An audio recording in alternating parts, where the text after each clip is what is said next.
I was really hoping to finish off our wireframe in that last lesson, but alas, it didn't work out for us. So let's finish things up here. We're almost done.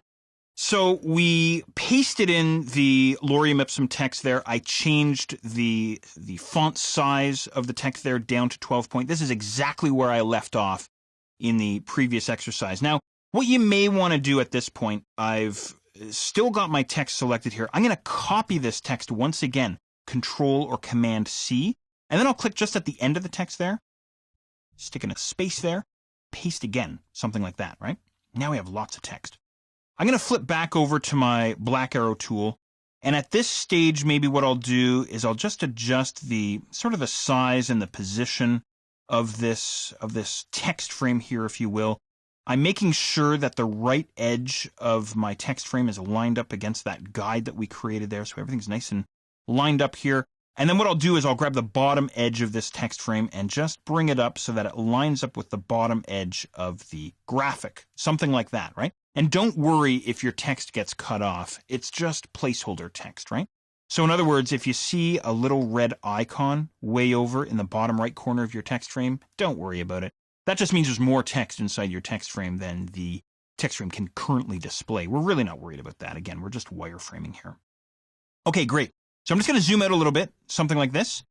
And let's see, I'm going to grab the post title. I'm going to hold down Shift, grab the graphic frame there, and still holding down Shift, I'll grab the text frame. Let's take all this content and group it, Control or Command G. So now Illustrator treats these objects as if they were one object. And then what I'll do is I'll hold down Alt or Option and click and drag on this guy to duplicate them out, right? Now let's see how many we can squeeze in here. So there's one.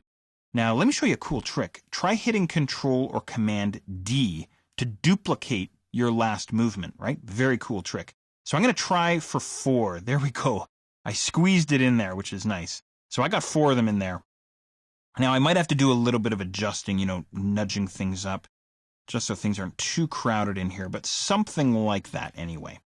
Okay, guess what? We're done our wireframing, which is great. You might want to zoom out, Control or Command 0, Control or Command semicolon to shut your guides off. Take a look at what you have, which is looking wonderful here.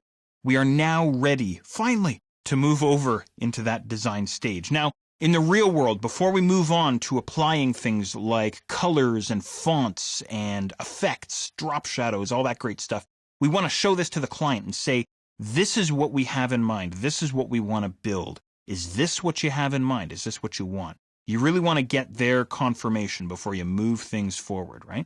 So at least that's how I do it anyway. I really want to get confirmation at every stage before I move on to the next step, right? So the wireframing is complete. Let's dig into the design of our layout.